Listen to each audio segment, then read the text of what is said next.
আচ্ছা, স্ক্রিন কি দেখা যায়? জি দেখেন। ওকে। তো গত ক্লাস পর্যন্ত আমরা গ্র্যাভিটেশনাল লোড যেগুলো আছে সবগুলো দেখছি। তো আমরা আজকে হচ্ছে কি আর্থকোয়াক লোডটা দেখব। আর্থকোয়াক লোডটা দেখার আগে গত ক্লাসের কার কোন কোশ্চেন ছিল? আমারে দুইজন মনে হয় কোশ্চেন করছিলেন। কে কে কোশ্চেন করছিলেন? আব্দুল্লাহ ভাই কি কোশ্চেন জানি করছিলেন সেটা একটু বলেন। হ্যাঁ, আমার সিঁড়ির কালারটা এক কালার এসে পড়ে, ওই যে লাল কালারটা হয় না। লাল কালারটা হয় না, সেটা মেবি তাইলে যেটা সমস্যা সেটা যখন আপনি এই সিঁড়িটা আঁকছেন, এই যে সিঁড়িটা আঁকার জন্য প্রপার্টি নেন না, প্রপার্টি থেকে হয়তো আপনি স্ল্যাব 5 ইঞ্চি নিয়ে আঁকছেন, স্টেয়ার 7 ইঞ্চিটা হয়তো নেন নাই, এই জন্য হইতে পারে। এটা চেক করার না, জন্য পরে আবার যখন ইয়ে করলাম না, হ্যাঁ, এই যে চেক মডেল ইয়ে করলাম, তখন আবার দেখলাম ঠিক আসছে। এই জন্য আপনি এই যে স্ল্যাবটার ওপর, যে সিঁড়ি স্ল্যাবটার ওপর ক্লিক, মানে সিলেক্ট করে মাউসের রাইট বাটনে ক্লিক করেন। দেখেন এখানে এই যে স্ল্যাব 5 ইঞ্চি লেখা না কি ইঞ্চি লেখা, দেখেন স্ল্যাব 5 ইঞ্চি চেঞ্জ করে দিতে হবে। তো একটা উপায় হচ্ছে গিয়ে দেখেন, একটা উপায় হচ্ছে যদি মনে করেন এইরকম থাকে, সন্দেহ থাকে, তাহলে হচ্ছে অল স্টোরি দিবেন। অল স্টোরি দিয়ে সিঁড়িগুলোর যে এই পার্টগুলো আছে, এই যে ল্যান্ডিং স্ল্যাব, এই যে ল্যান্ডিং স্ল্যাবগুলো সিলেক্ট করেন। ল্যান্ডিং স্ল্যাব 4টে সিলেক্ট করেন। সিলেক্ট করার পরে স্টেয়ারের যে পার্টগুলো আছে, স্টেয়ার যে ওয়েস্ট স্ল্যাবগুলো আছে, এগুলো একটু সাবধানতার সাথে সিলেক্ট করেন। সিলেক্ট করে অ্যাসাইনে গিয়ে শেলে গিয়ে স্ল্যাব সেকশন স্টেয়ার 7 ইঞ্চি অ্যাপ্লাই, ওকে। তো এতে আর তো কোনো সন্দেহ থাকবে না। হয়তো কালারটাও হয়তো এরকম দেখা যাচ্ছে না, কিন্তু এটা হয়ে গেছে এখানে 7 ইঞ্চি, এটা মানে মানে হয়ে গেছে। কালার চেঞ্জ না হলে সমস্যা নেই, বুঝতে পারছেন? মানে অ্যাসাইন করে দিলে আপনি টোটালি রিস্ক ফ্রি, যে আপনি যে 7 ইঞ্চিটাই আছে, বুঝতে পারলেন? আর কি সমস্যা ছিল?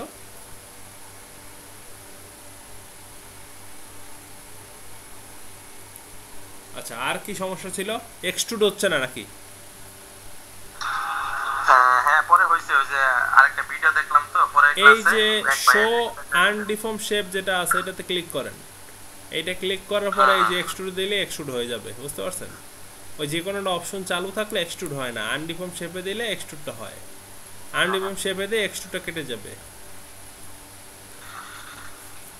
আর আমি যখন এই যে এর থেকে কমান্ডটা নেই, সেই করলে কলাম করলে যে ইয়েটা, এখান থেকে কমান্ডটা নিলে আপনার নিচে যে একটা ইয়ে আসে, ওইটা আমার পুরো একদম ইয়ে সামনে এসে পড়ে, পুরোটা এক কর্নারে আসে না।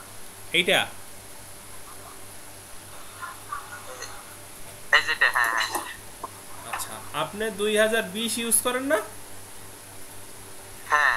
এখন 20 আর 16 তো একরকম না, এটা বুঝতে হবে। ভাই ওই যে সিনের যে কালারটা, এটার সেম অবস্থা ধরেন আমারও, কিন্তু আমি এটাতে ক্লিক করে অলরেডি প্রপার্টিসে দেখছি, মানে আমার মোটামুটি ওই স্ল্যাবটা 7 ইঞ্চি দেওয়া।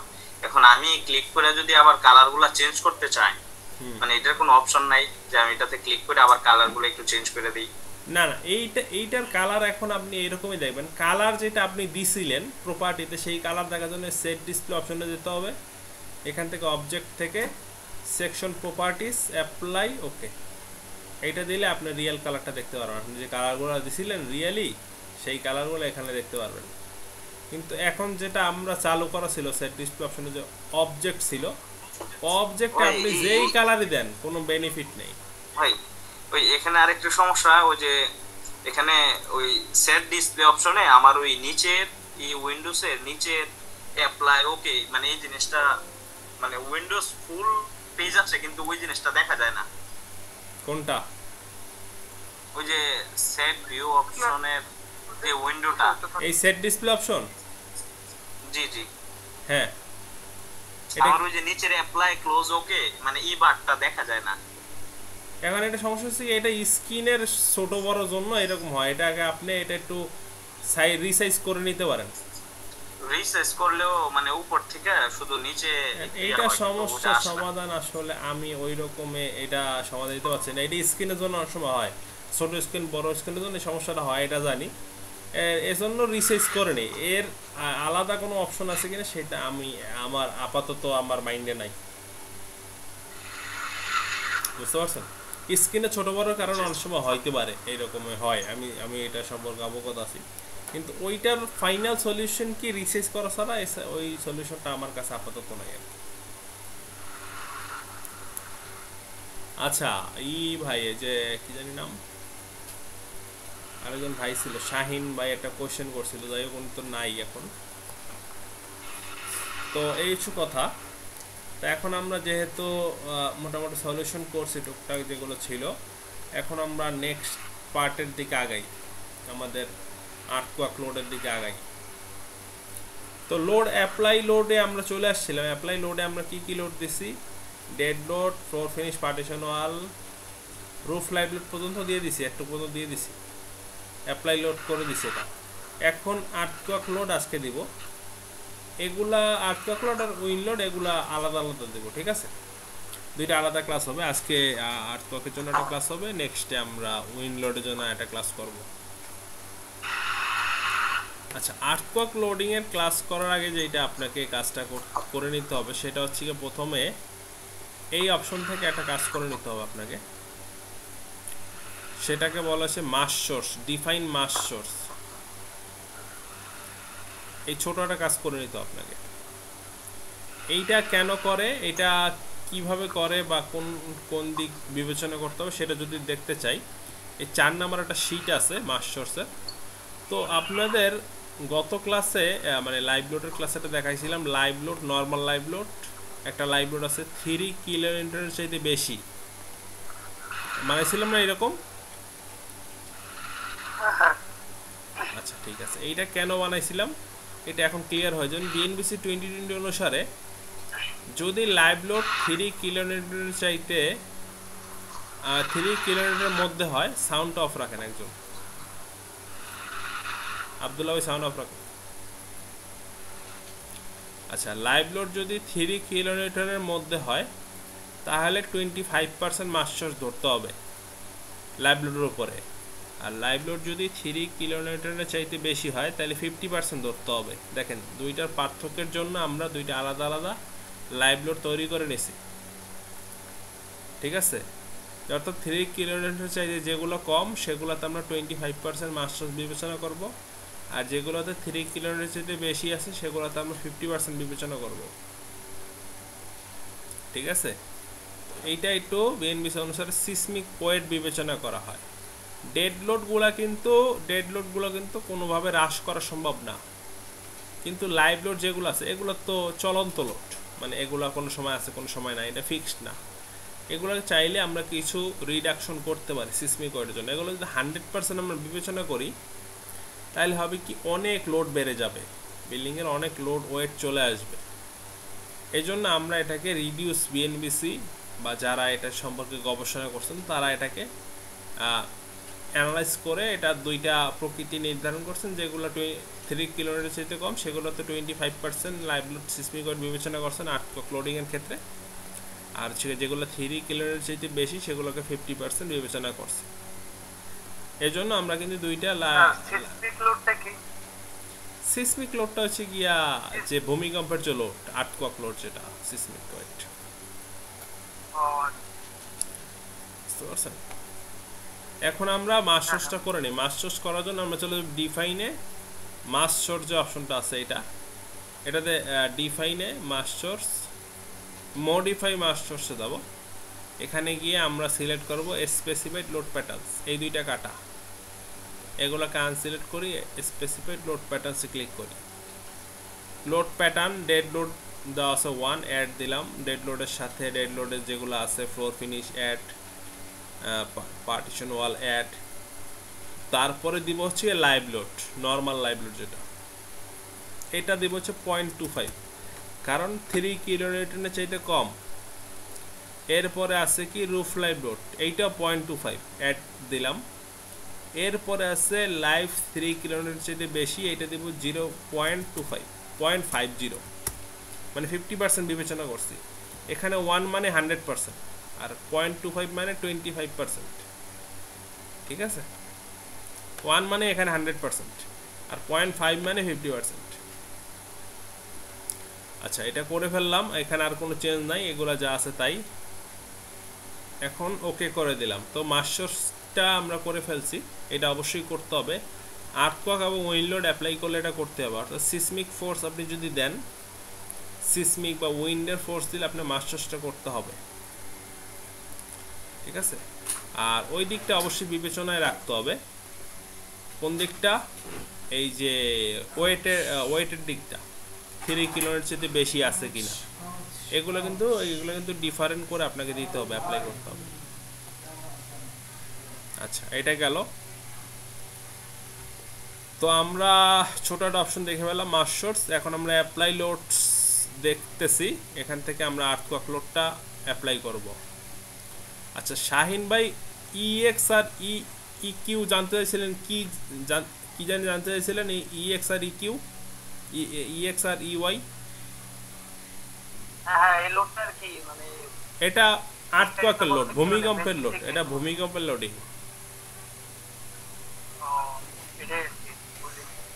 দুইটা ডিরেকশনে ভূমিকম্পের লোড। এই মাস্টারটা কি আমার জি, একজন করে বলেন। শাহিন ভাই বলেন। এই ভূমিকম্পের লোডটা কি মানে উপরে এবং ডানে ভূমিকম্পের লোডটা দিচ্ছি আমি। ভূমিকম্পের লোডটা আপনি হচ্ছে গিয়ে খালি চোখে দেখতে পারবেন না, এটা হচ্ছে বিল্ডিং এর সাইজ, সয়েলের কন্ডিশনের উপর ডিপেন্ড করে হবে।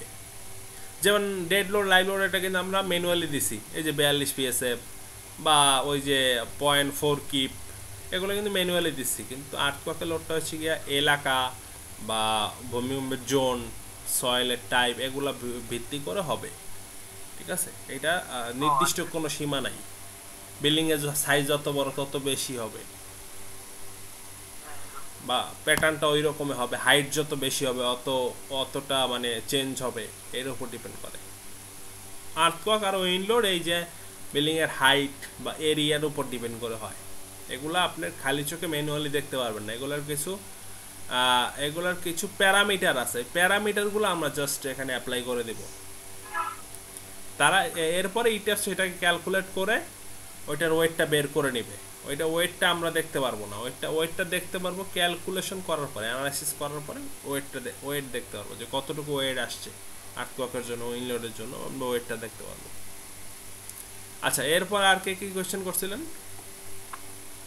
মাস্টার্সটা কি ভাইয়া এই যে শুধু সিসমিক জোনের জন্য করা হয়? মাস্টার্সটা শুধুমাত্র যখন আপনি আর্থকোয়াক এবং উইন্ড লোড থাকবে, মানে অর্থাৎ আর্থকোয়াক আর উইন্ড লোড যখনই দিবেন তখন আপনাকে অবশ্যই মাস্টার্সটা অ্যাপ্লাই করতে হবে। এখন আপনি মনে করলেন যে আপনি আর্থকোয়াক লোড আর উইন্ড লোড দিবেন না, ছোটোখাটো বিল্ডিং, 1 তলা 2 তলা বিল্ডিং, তখন ডেড লোড, লাইভ লোড দিয়ে বিল্ডিং করতে পারেন। চাইলে জাস্ট নর্মাল সিস্টেমে ডেড লোড, লাইভ লোড দিয়ে বিল্ডিং করতে পারেন। সেই ক্ষেত্রে আপনার এই মাস্টার্স করা লাগবে না, বুঝতে পারছেন? তাইলে গত ক্লাস পর্যন্ত যা দেখাইছি তা কইরেই অ্যানালাইসিস দিতে পারবেন, ঠিক আছে।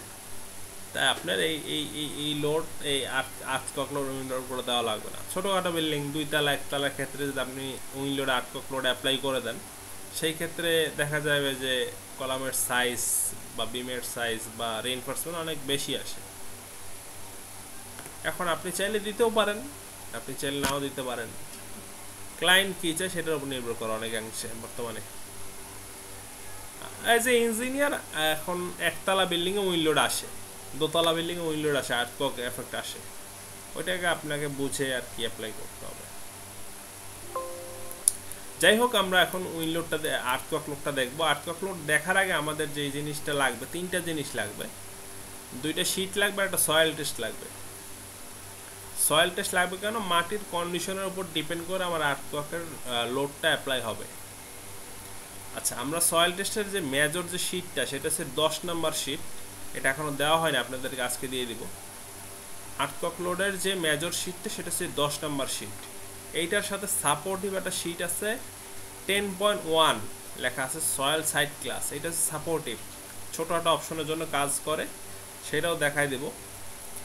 এখন যে মেইন শীটটা, মেজর শীটে কোন কোন জায়গায় আপনি কাজগুলো করতে হবে সেটা আগে দেখি। ফার্স্ট অফ অল, এই জায়গাগুলোতে আপনার কোনো প্রকার চেঞ্জ করা লাগবে না। আপনার মেজর জিনিসটা হচ্ছে হাইট, সয়েল টাইপ, টাউন, এরপরে এখানে কিছু কাজ আছে, এগুলো দেখাচ্ছি। এই তিনটে অপশন আগে আপনাকে কনফার্মেশন করতে হবে। বিল্ডিংয়ের হাইট কীভাবে পাবেন? বিল্ডিংয়ের হাইট পাবেন, মাউসের রাইট বাটনে ক্লিক করেন, এখান থেকে অ্যাড মডিফাই গ্রিডে যান, এখান থেকে মডিফাই শো স্টোরি ডাটায় যান, ক্লিক করেন, দেখেন বিল্ডিংয়ের হাইট কত আছে, টোটাল 96 ফিট, বেস থেকে টপ পর্যন্ত আছে 96 ফিট, ঠিক আছে, 96 ফিট হাইট আছে। ওকে ওকে দিয়ে বেরোয় গেলাম। 96 ফিট আমাদের হাইট আছে বিল্ডিংয়ের, আমরা এখানে 96 লিখে দিলাম। আচ্ছা, সয়েল টাইপটা আমরা কীভাবে পাবো? এটা সয়েল টেস্টের মাধ্যমে পাবো। সয়েল টেস্টের মাধ্যমে আমরা নির্ধারণ করব সয়েল টাইপটা কোন প্রকারের। এটা একটু পরে আসতেছি। এখন আমরা টাউনটা সিলেক্ট করে দিই। যেই টাউন আপনি কাজ করবেন সেই টাউনটা আপনাকে সিলেক্ট করে নিতে হবে। এখানে বাংলাদেশের সব জেলা দেওয়া আছে, আপনি যেই জেলায় কাজ করবেন সেই জেলাটা সিলেক্ট করে দিলেই হবে। তা আমরা কাজের সুবিধাতে ঢাকাকে আমরা মেজর ধরতেছি। আর এখানে একটা জিনিস দেখবেন, এখানে জেড এর ভ্যালু আর জোনের ভ্যালু আছে, এগুলো কিন্তু আপনার ক্যালকুলেশনে কাজে লাগবে। যেহেতু এটা স্বয়ংক্রিয় শীট, আপনার ক্যালকুলেশন করতে হবে না, সেহেতু এটা জাস্ট জোনটা মনে রাখবেন যে কত নম্বর জোনে আছে। তো বাংলাদেশের জোনকে আবার 4টা ভাগে বিভক্ত করা হয়েছে, 4টা জোন আছে, 4টা জোনে 4 রকম মান, ঠিক আছে। এই জোনগুলো কোন জোনে কত রকম মান, এই যে টেবিল নাম্বার 6.2.15 পেয়ে যাবেন বিএনবিসিতে। আর জেড এর ভ্যালু কোন জায়গায় কত আছে, জেড এর ভ্যালু যত কম তত আর্থকোয়াকের জন্য ঝুঁকিপূর্ণ কম, জেড এর ভ্যালু যত বেশি সেটা আর্থকোয়াকের জন্য ঝুঁকিপূর্ণ বেশি। সর্বোচ্চ জেড এর ভ্যালু আছে 0.36, এরপরে আছে 0.28, এরপরে আছে 0.2, এরপর আছে 1.2। অর্থাৎ এই যে বাগেরহাট এটা খুবই নিম্ন ঝুঁকিপূর্ণ এলাকা। আবার বান্দরবনটা কিন্তু মানে উচ্চ ঝুঁকির চাইতে একটু কম, মানে এটাও ঝুঁকিপূর্ণ কিন্তু উচ্চ ঝুঁকির চাইতে একটু কম, সিভিয়ার কিন্তু ভেরি সিভিয়ার না। আবার বরিশাল এগুলা কিন্তু নিম্ন ঝুঁকিপূর্ণ এলাকা, ভোলা নিম্ন ঝুঁকিপূর্ণ এলাকা, এগুলো আবার উইন্ড লোডের জন্য আবার ঝুঁকিপূর্ণ, ঠিক আছে, কারণ এখানে ঝড় বৃষ্টি বেশি হয়। আচ্ছা, ঢাকা কিন্তু মধ্যম ঝুঁকিপূর্ণ এলাকা, মানে ঢাকা মনে করে যে ভূমিকম্পের জন্য অনেক ঝুঁকিপূর্ণ সেটা না, মানে উচ্চ ঝুঁকিপূর্ণ চাইতে কম, উচ্চ ঝুঁকিপূর্ণ চাইতে আরেকটা আছে মধ্যমের চাইতে একটু কম, ওই জন্য আছে ঢাকা 0.2, মানে এটা ঝুঁকিপূর্ণ তবে খুব ঝুঁকিপূর্ণ না। আমাদের হবিগঞ্জ একদম টপ লেভেলে আছে। হ্যাঁ, আপনাদের হবিগঞ্জটা খুবই ভয়ানক প্লেস। হবিগঞ্জের জেড এর ভ্যালু দেখেন সর্বোচ্চ বাংলাদেশের 0.36। হবিগঞ্জ, সিলেট এই অঞ্চলটা খুবই উচ্চ ঝুঁকিপূর্ণ, নেত্রকোনা এগুলো কিন্তু খুবই ঝুঁকিপূর্ণ, জামালপুর এগুলো খুবই ঝুঁকিপূর্ণ এলাকা ভূমিকম্পের জন্য। তো অবশ্যই জেড এর ভ্যালুটা আপনারা টাউনটা সিলেক্ট করলেই নির্ধারিত হয়ে যাবে। এখন আমি যদি হবিগঞ্জ সিলেক্ট করি, এখন দেখেন জেড এর ভ্যালুটা চেঞ্জ হয়ে গেছে, এটা অটোমেটিক, ঠিক আছে, হচ্ছে কথা। তো এখন যে একটা জিনিস মনে করেন সেম বিল্ডিংটা, এই বিল্ডিংটা আপনি বরিশালে করতেছেন, কলামের সাইজ একরকম আসবে, আবার এই জিনিসটা হবিগঞ্জে করতেছেন আরেক রকম আসবে। হবিগঞ্জে করলে কলামের সাইজ মনে করেন যে 12-24 কলামের সাইজ আসলো, আবার বরিশালে করলে 12-18 পাস করে যাবে বা 12-20 পাস করে যাবে। এটার কারণ কি? এটার কারণ হচ্ছে ভূমিকম্পের পার্থক্যের কারণে। এখন সেম বিল্ডিং, সেম হাইট, সব কিছুই সেম, কিন্তু এরিয়া ভেদে চেঞ্জ হয়ে যাবে আর্থকোয়াক লোডের কারণে, উইন্ড লোডের কারণে, ঠিক আছে। এই জন্য সেম বিল্ডিং যদি কেউ বলে ভাই সেম বিল্ডিং তো ওই জায়গায় দেখলাম এত কলাম ছোট কেন, এটার কারণ হচ্ছে আর্থকোয়াক লোডিংয়ের কারণে পার্থক্যটা চলে আসে। আচ্ছা, টাউনের হিসাব করলাম, হাইটের হিসাব করলাম, এখন সয়েল টাইপ এইটা হিসাব করব। এইটা হিসাব কি, এখানেও সয়েল টাইপ অনেক প্রকার আছে, বাট আমাদের লাগবে এসসি আর এসডি। এসএ এসবি এগুলা মোটামুটি বাদ বললেই চলে, এগুলা নাই বললেই চলে বাংলাদেশে, বা আপনি যে অঞ্চলে কাজ করবেন নাই বললেই চলে। তো এসসি আর এসডির মধ্যে আমরা পাই সাধারণত বাংলাদেশের সয়েলগুলো। তো এসসি আর এসডি কীভাবে নির্ধারণ হবে? সয়েল টাইপটা নির্ধারণ হবে সয়েল টেস্টের উপরে, সয়েলের এসপিটি ভ্যালুর উপরে। সয়েলটা দেখা যায় খুবই ভালো, তখন সয়েল টাইপটা আসে এসসি টাইপের সয়েল। বুঝতে পারছেন? সয়েল টাইপ খুবই ভালো, তখন সয়েল টাইপটা হয় এসসি। আর সয়েল টাইপটা লুজ সয়েল, তখন হয় এসডি। সাধারণত দক্ষিণাঞ্চলের মাটিগুলা এসডি টাইপের হয় বেশি, ঢাকাতেও হয়, তবে দক্ষিণাঞ্চলে এসডি টাইপের সয়েলটা বেশি হয়, লুজ সয়েলটা বেশি হয়, যেটার average value, average SPT value 15-র নিচে। 15-র উপরে যদি অ্যাভারেজ ভ্যালু থাকে তাইলে হচ্ছে এসসি। এটা এখনই দেখবেন। আচ্ছা, আমাদের সয়েল টেস্ট ওপেন করি। সয়েল টেস্টে যেই পার্টটা আমাদের এই আর্থকোয়াকের জন্য লাগবে সেটা হচ্ছে গিয়া যে এসপিটি ভ্যালুর যে চার্টটা আছে সেটা সয়েল টেস্ট থেকে আপনারা কালেক্ট করে নেবেন। সয়েল টেস্ট নিয়ে কাজ যারা করছেন তারা ভালো বুঝতে পারবেন। মনে করেন এটা সয়েল টেস্টের চার্ট, সয়েল টেস্টের 1 নম্বর বোরহোলের চার্ট, নাম্বার 1 বোরহোল। এখন দেখেন সয়েল টেস্টটা প্রতি 5 ফিট পর পর এসপিটি ভ্যালু নেওয়া হয়, 5, 10, 15, 20, টোটাল 50 ফিট পর্যন্ত এখানে নেওয়া হয়েছে। তবে ক্ষেত্র বিশেষে 100 ফিটও নেওয়া হয়, 80 ফিটও নেওয়া হয়, 60 ফিটও নেওয়া হয়, 40 ফিটও নেওয়া হয়। মাটি ভালো হলে 40-50 ফিটই এনাফ, বা 60 ফিটই এনাফ। আর মাটি খারাপ হলে 150 ফিটও করা লাগে, অনেক সময় 120 ফিটও করা লাগে। ওটা হচ্ছে মাটির কন্ডিশন হিসাব করে করে। ঠিক আছে, আমাদের এটা 50 ফিট পর্যন্ত করা হয়েছে, 50 ফিটে মোটামুটি ভালো লেয়ার পেয়ে গেছে, এই জন্য আর করা হয় না। এখন এসপিটি ভ্যালু থেকে আপনি কিভাবে সয়েলের কন্ডিশনটা নির্ধারণ করবেন সেটার জন্য চলে যেতে হবে এই যে সয়েল সাইট ক্লাস নামে যে শীটটা আছে সেটাই। এটা দেখেন টোটাল 100 ফিট পর্যন্ত চার্টটা বানানো আছে, টোটাল 100 ফিট পর্যন্ত গভীরতার জন্য এই চার্টটা আপনি ইউজ করতে পারবেন। তা আমাদের 50 ফিট পর্যন্ত এটা নেওয়া। এখন আমরা সিরিয়াল বাই সিরিয়াল ভ্যালুগুলো ইনপুট করে দেব এই শীটে। তো প্রথম 5 ফিটে আমাদের এসপিটি ভ্যালু যেটা পাইছি সেটা এই যে এন লেখা যে চার্টটা, মানে এন লেখা যে ঘরটা এখানে বসাবো, এই ঘরগুলোতে রেড কালার যে ঘরগুলোতে এখানে বসাবো। আর কোনো জায়গায় আপনারা হাত দেওয়ার দরকার নেই, তাহলে শীটটা নষ্ট হয়ে যাবে। আচ্ছা, প্রথমটা কত আছে? 4 এসপিটি ভ্যালু আছে 4, এরপর আছে 8, এরপর আছে 4, 4, অর্থাৎ 20 ফিটে হইল, 20 ফিট পর্যন্ত হইল 4, 8, 4, 4। এটা সিরিয়াল বা সিরিয়াল বসাই দিই। আলাদা টেবিল আছে স্যার? জি,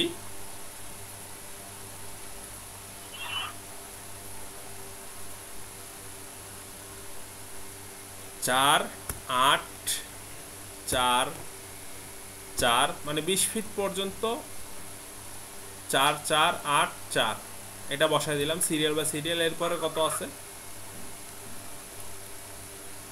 6।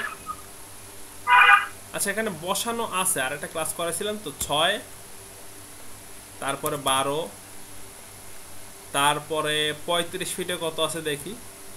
35 ফিটে আছে 31, 38, 39, 32। এগুলো সিরিয়াল বাই সিরিয়াল জাস্ট বসাই দিবেন। 31, 38, 39, 32। মানে এইটা তো আগে একটা ক্লাস নিয়েছিলাম, এর জন্য ওইরকম বসানো আছে। বাট আপনারা যেটা থাকবে, যেটা পাবেন সেটা সিরিয়াল বা সিরিয়াল 5 ফিট পর পর ভ্যালুটা বসায় নেবেন, ঠিক এভাবেই। ওকে। আর যদি মনে করেন যে 50 ফিটের বেশি, তাহলে এখানে একটা প্লাস, এখানে কর্নার ধরলে একটা প্লাস চিহ্ন আসবে, এটা টান দিলেই এটা বেড়ে যায়। মনে করেন যে 80 ফিট আছে, 16 পর্যন্ত নেবেন, তারপর এসপিটি ভ্যালুগুলো যা ইচ্ছা সেভাবে বসাবেন, যেগুলো আছে সেগুলো বসাবেন। ঠিক আছে, এইভাবে বসাই দিবেন, মানে সিরিয়াল বাই সিরিয়াল যেটা আপনি সয়েল টেস্টে পান সেটা বসাবেন। বুঝতে পারলেন? তা আমার আছে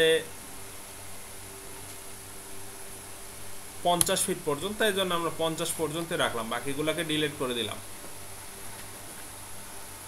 এখন সবকিছু মান বসানোর পরে আমরা সয়েল টাইপ কি পাইলাম? এসডি। এটা অটোমেটিক ক্যালকুলেশনের মাধ্যমে এখানে রেজাল্টটা শো করবে। এটার এন এর অ্যাভারেজ ভ্যালু এটা পাইছে কত? 8, অর্থাৎ 15 চাইতে কম, 15 চাইতে কম আছে। অর্থাৎ আমরা কি বলছিলাম, যদি 15 বা 15 বেশি থাকে অ্যাভারেজ ভ্যালু, তাহলে হচ্ছে কি সয়েল টাইপ হচ্ছে এসসি। আর 15-র নিচে অর্থাৎ 8 আছে দেখে সয়েল টাইপ হচ্ছে এসডি, বুঝতে পারছেন, অর্থাৎ লুজ সয়েল। এটা দেখলেই বুঝতে পারবেন, যখন আপনারা কন্টিনিউ কাজ করবেন দেখলেই বুঝতে পারবেন। মোটামুটি প্রথম লেয়ারটাই দেখেন খুবই দুর্বল, এটা অ্যাভারেজ 15 আসার কথাই না। এই জন্য এটা এইচডি টাইপের সয়েল, এটা অনেক সময় দেখা যায় ক্যালকুলেশনও করা লাগবে না পরবর্তীতে, ঠিক আছে, এটা হচ্ছে কথা। তো সয়েল টাইপটা এখানে সয়েল টাইপ এসডি পাইছি, এসডি বসাই দিচ্ছি, শেষ। এসসি পাইলে এখানে একটা প্রশ্ন, এসসি সিলেক্ট করে দিও। হ্যাঁ,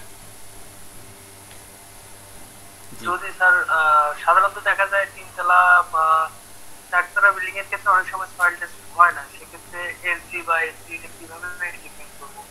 এখন সয়েল টেস্টটা তো লাগেই। এখন যদি আপনি যদি আর্টওয়ার্ক লোডিং ধরতে চান সয়েল টেস্ট লাগবে।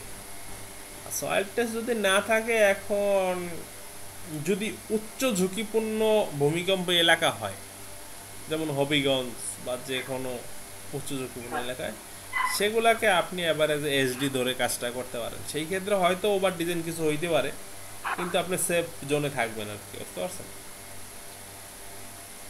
মানে এইচডি ধরে কাজ করলে আপনি সেফ জোনে থাকবেন, আর এসসি ধরে কাজ করলে দেখা যায় ভ্যালুগুলোতে একটু কমে যাবে। তখন যদি এইচডি হয়ে যায় ভুলে, তখন কিন্তু আবার আলাদা একটা সমস্যা। হয়তো মালিকের লস হইতে পারে কিছু, আপনি কিন্তু আপনার সেফ জোনে থাকতেছেন, ঠিক আছে? জি স্যার, বুঝতে পারছি। আচ্ছা, এখন এখানে আর কিছু কাজ আছে। Structure type, seismic force resisting system, percentage, critical damping, এটা অটোমেটিক্যালি চলে আসবে। তা আমাদের মূলত চেঞ্জ করতে হবে এই দুইটায় আর এইটায়। আচ্ছা, স্ট্রাকচার টাইপটা কি? মোমেন্ট রেজিস্টিং ফ্রেম, নো শিয়ার ওয়াল, মানে যেই বিল্ডিংটাতে কোনো শিয়ার ওয়াল নাই সেটাতে হচ্ছে এই প্রথম অপশনটা ইউজ করতে হবে। কিন্তু আমাদের যদি একটু খেয়াল করেন, আমাদের বিল্ডিংটা শিয়ার ওয়াল আছে, লিফটের ওয়াল আছে। এখন আমরা এটাকে শিয়ার ওয়াল দিব। Moment resisting frame, dual system special moment frames, এইটা ইউজ করতে হবে আমাদের। এখন দিলাম, হয়ে গেছে।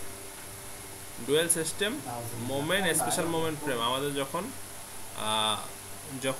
যখন শিয়ার ওয়াল ইউজ করবো তখন ডুয়েল সিস্টেমটা দিব আমরা, চেঞ্জ করলাম। আর শিয়ার ওয়াল না থাকলে ওই প্রথমটাই দিবেন, মোমেন্ট রেজিস্টিং ফ্রেম, নো শিয়ার ওয়াল। এখন যেহেতু শিয়ার ওয়াল আছে, dual system special moment frame. এরপরে আছে সিসমিক ফোর্স রেজিস্টিং সিস্টেম, এইটা special reinforcement concrete moment frame দেওয়া আছে, যা আছে তাই থাকবে। এখন স্পেশাল কখন? সয়েল টাইপ যখন এসডি হবে, সয়েলের মান যখন খারাপ হবে, তখন অবশ্যই special reinforcement concrete moment frame হবে, এটা ফিক্সড। আর যদি মনে করেন যে মাটি ভালো হয়, এসসি টাইপের হয়, তাইলে অর্ডিনারি রিইনফোর্সমেন্ট কংক্রিট শিয়ার ওয়াল দিলেই হবে।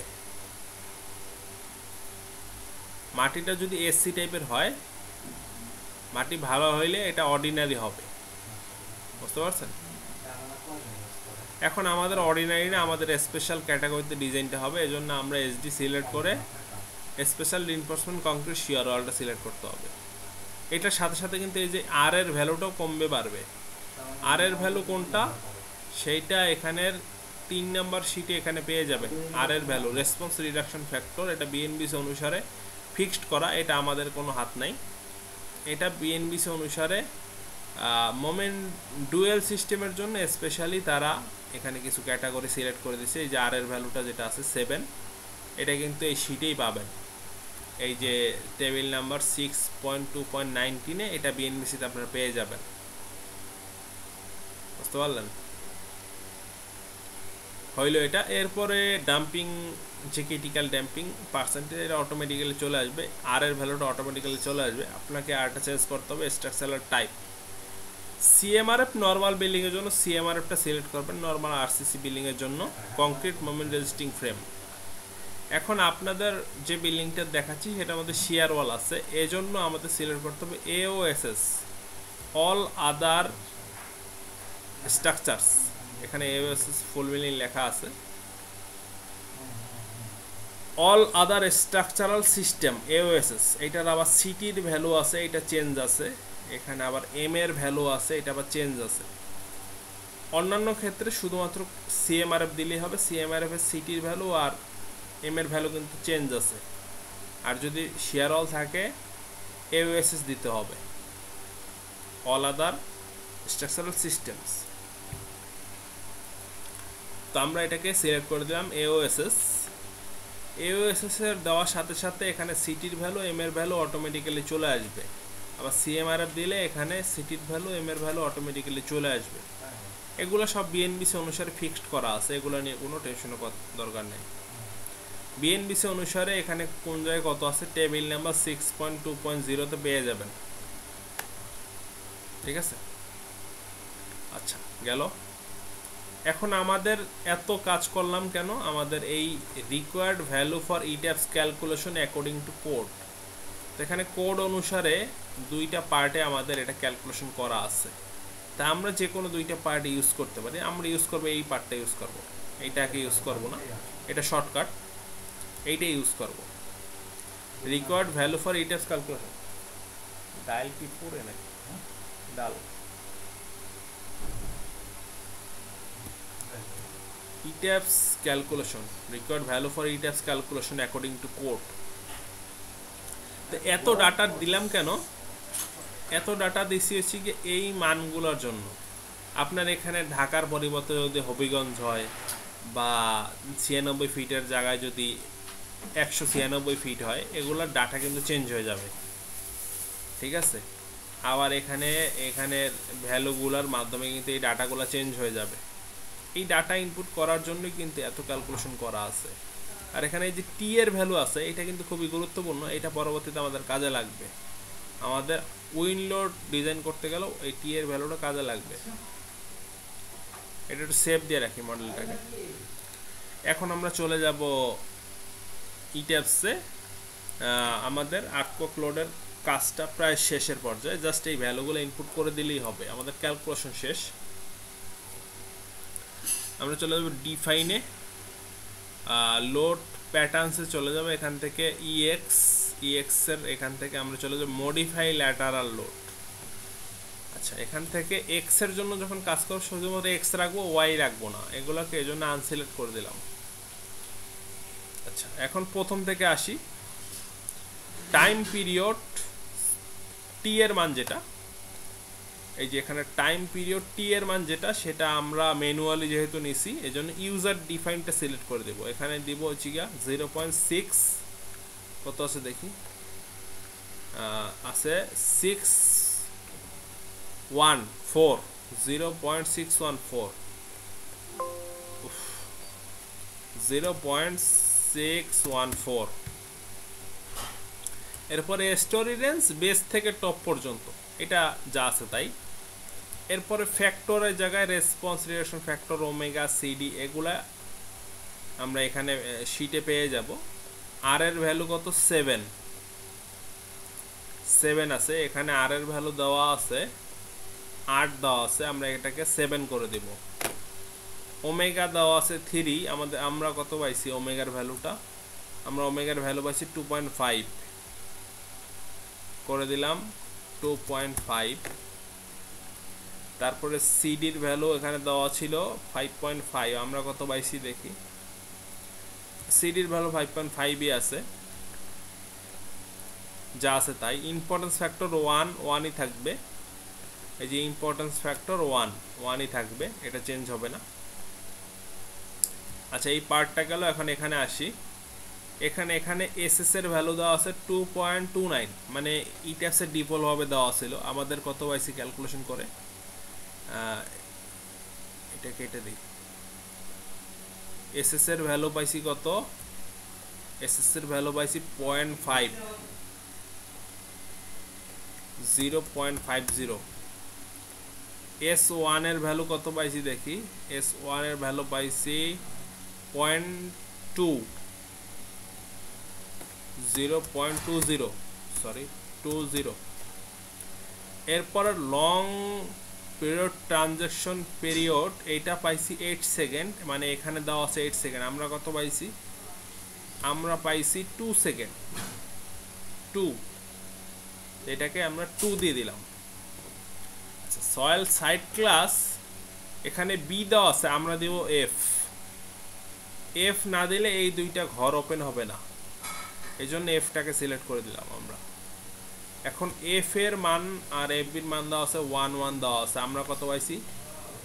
আমরা পাইছি এফ এ এফ বি পাইছি আমরা 1.35 আর 2.7, সেইটা আমরা ইনপুট করে দিচ্ছি 1.35 আর 2.70। আচ্ছা, হয়ে গেছে, আমাদের যেই ভ্যালুগুলো ডাটাটা ইনপুট করা দরকার ছিল সেগুলো আমরা সবগুলো করে ফেলছি। এখন আর এখানে কোনো প্রকার কাজ নাই, আমরা দেখে দেখে ইনপুট করে ফেললাম। এখন আমরা ওকে করে দিলাম। এখন ঠিক সেমভাবে এক্স এর জন্য আমরা, ওয়াই এর জন্য আমরা সেমভাবে কাজ করব, শুধুমাত্র এই ডিরেকশনটা কেটে দেব, ওয়াই থাকবে খালি, আর ভ্যালুগুলো আমরা দেখে দেখে ইনপুট করে দেব এখান থেকে।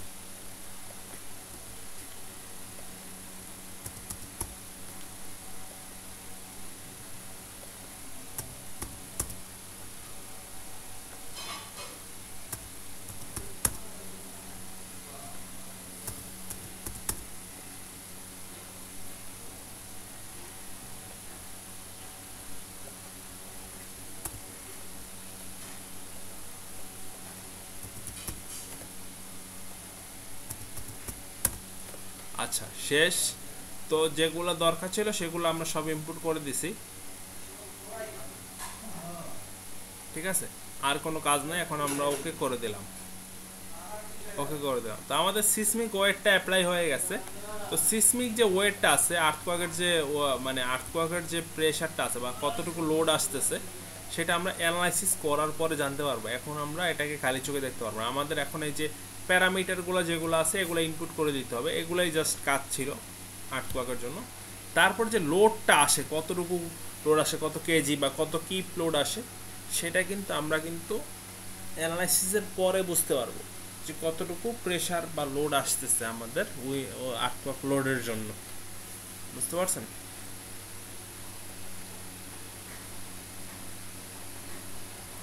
তো এটাই ছিল মূলত আর্থকোয়াকের পার্টটা। এখন কারো কোনো কোয়েশ্চেন থাকলে বলতে পারেন।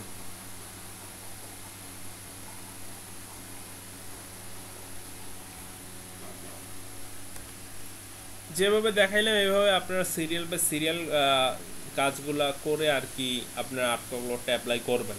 যে কোনো বিল্ডিংয়ের ক্ষেত্রে 10 তলা হোক, 2 তলা হোক, 3 তলা হোক, সেটা এভাবে অ্যাপ্লাই করবেন।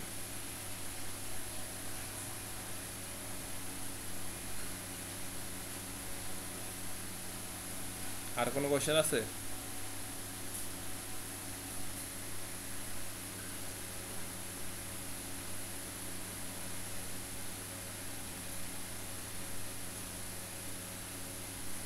হ্যালো,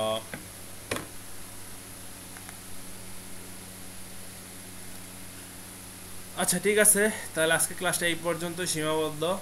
নেক্সট ক্লাসে